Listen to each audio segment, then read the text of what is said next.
Hola.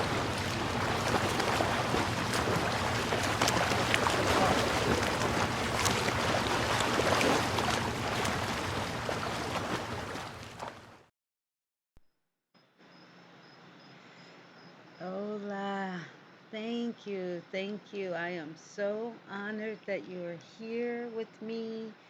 And I am Astralight, and welcome to our lighthouse.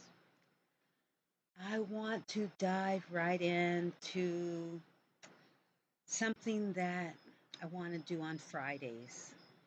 And I want to pick a one card on Fridays. Made that decision last Friday. This did not happen.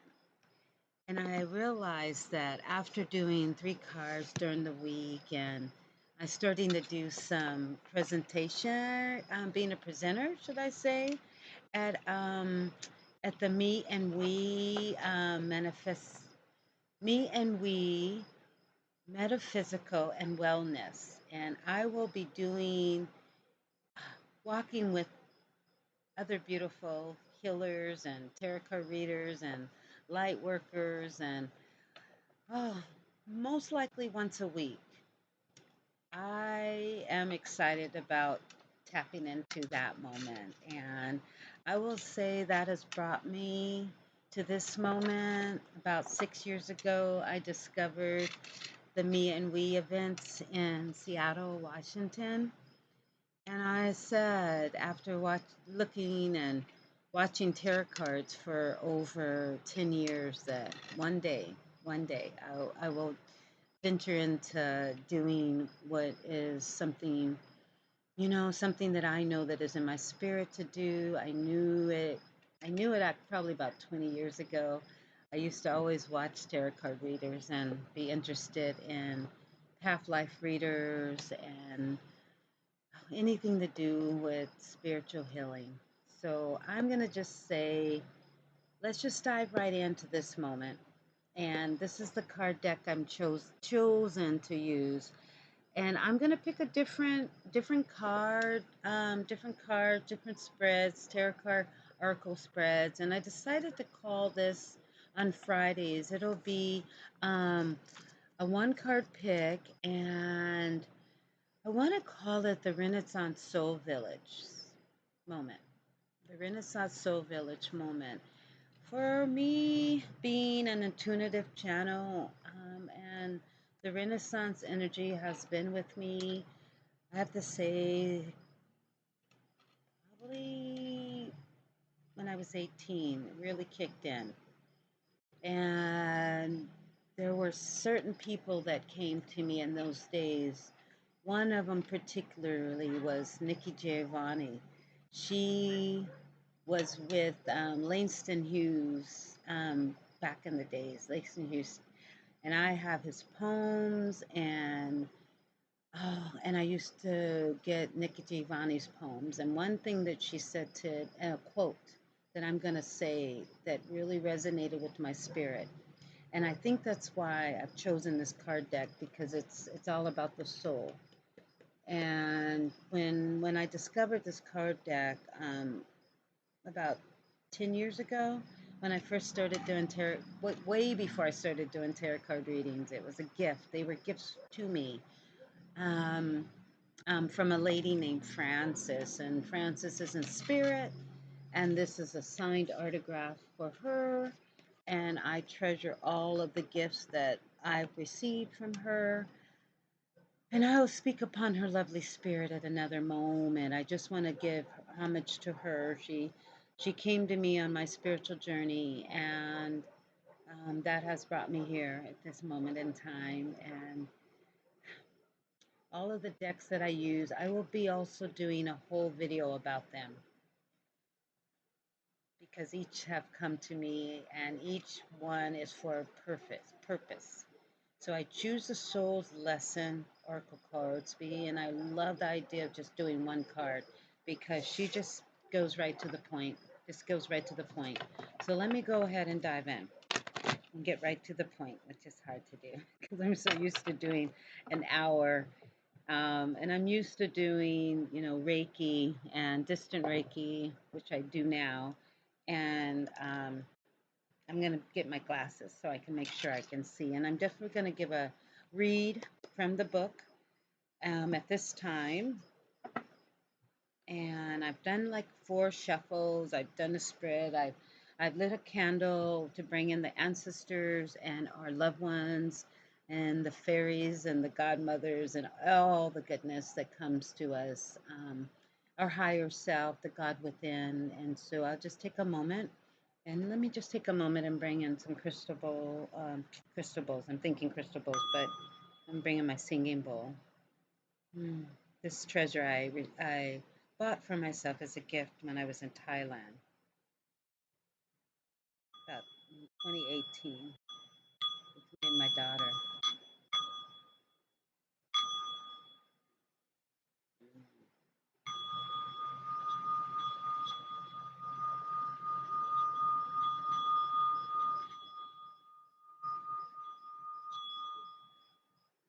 I hope that was okay on your ears. I forget to, say something about that. I love my singing bowls, but I should always warn you that there might be a little much for some ears. So I give you a little warning next time. So this is your first time, please take a moment and subscribe. If this resonates with your heart and your spirit, please leave a comment. And I'm so happy to go in and look at all comments. It's such an honor to receive a comment when you um, do these readings, because it just gives me an idea that we're all on the same flow, and if it confirmation. It's so beautiful. So here, let me go ahead and do one shuffle.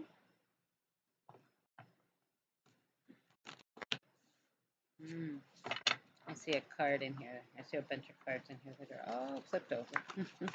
Let's do 2 shuffles. One more time.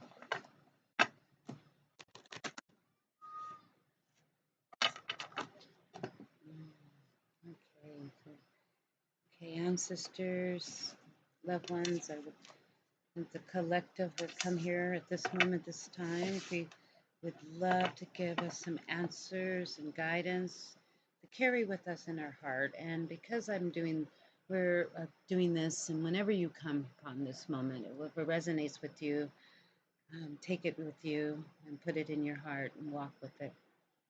And at this time, let's see, we're not Friday yet. It is a beautiful Tuesday, and because this did not happen last Friday, so let's just see, where were you at last Friday? How's your week? How's your Monday? How's your Friday, Saturday, Sunday, Monday, and to the present time, this lovely Tuesday? How are you flowing? And what guidance can the guides give us to carry us all the way to the next Friday, to the Awakened Renaissance? This comes up over and over and over again. The creative no. The creative no. I'll do a quick intuitive reading after I read. So I'm just going to go ahead and find this lovely moment here, the creative no. And I am going to read it. And then I will speak upon it. The intuitive channeling that always is deep within, that comes through me, my higher self, the God within. And I will always say, I am you, you are me. So I hope you can see this card. I hope I'm talking loud enough. Sometimes when I get deep in my flow, I get quiet. Okay, here we are. I'm just going to begin. Just going to read straight from the book. Do you find it difficult to get the respect and acknowledgement that you want and deserve? Are you in a power struggle with authority figures? Or do you feel as though others are trying to control you? Are you pushed past your limits and filled with resentment? Your soul is alerting you, and you make sure you can see that. Let me push it back up. Bring it in a little bit. Let me begin again. Your soul is alerting you to the need to break out of your patterns of frustration once and for all by assuming authority over all life as a divine being. This can only be done by settling clear limitations and saying and learning to say no. All difficulties you face are directly connected to being unable to comfortably set your limits. Your soul's purpose. So she always says that your soul's purpose. So this gives you a little guidance that the soul is speaking to you directly right now, this moment. Right now is time to be the true authority for your life by being absolutely clear and responsible in establishing boundaries. Observe how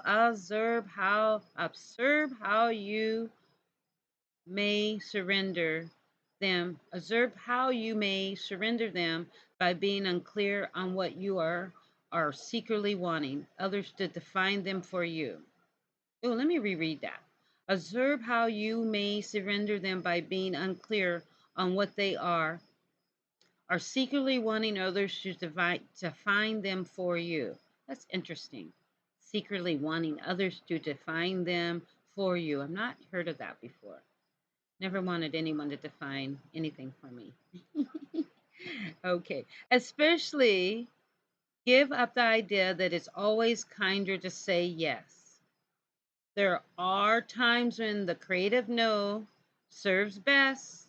However difficult it is to express and defend, be cautious of those who are outwardly that be cautious of those who are outwardly accommodating but inwardly retaliating, resentful. Their overly agreeable energies will backfire later. Better yet, put your agreements with others into writings so that there are fewer ambiguities. Your soul's lesson. So fewer mistakes about what each of you want and what each of you are hoping for. And saying, speak your truth. Say what you need and say what you want. That's me, my higher self speaking. So back to the book. Your soul's lesson. Recognize what your limits are and communicate them in a loving and consistent way. Be willing to confront others when necessary. Be unpopular if must in order to obtain your soul's sovereignty and integrity. Oh, those are great words. Sovereignty and integrity. Your soul's sovereignty and integrity. Learn to say no takes practice, and you'll fumble sometimes.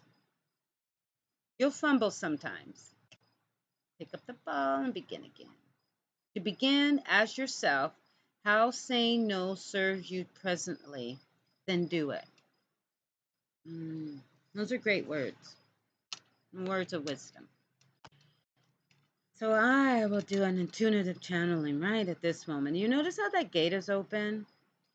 You notice how that gate is open? You notice how each of them have a flower? And then you notice this white rose right here in the middle. We all have choices. We all should respect other people's choices and be respectful and understand when they say no, because it works both ways. I want to just tell a quick story. When I was a kid and I needed to say no, I noticed that people always tried to talk me into doing it, like redirecting my no to their yes. And creatively, how I would do it is I would laugh. I would laugh at them. There's many, many days I remember laughing and just saying, no, it's not going to do it. I'm not changing my mind.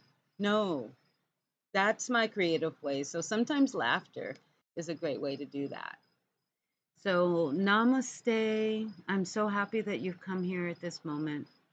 And I hope that this lovely card, this lovely guidance, lovely message from my heart to your heart, and the ancestors have for us on this beautiful day. So, I will say,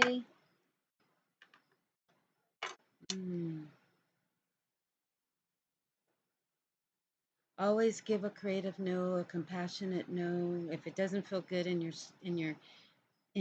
spirit, in your solar plex, in your body, if you start getting like an uncomfortable feeling, just say no gracefully, nicely, not loud. Maybe with tenderness in your voice. Um, yeah. Namaste. My heart to your heart.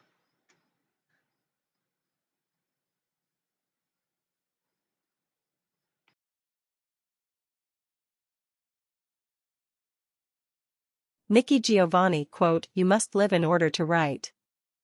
I was inspired to begin writing again years ago. That poem, carry it in my heart and remember it yearly.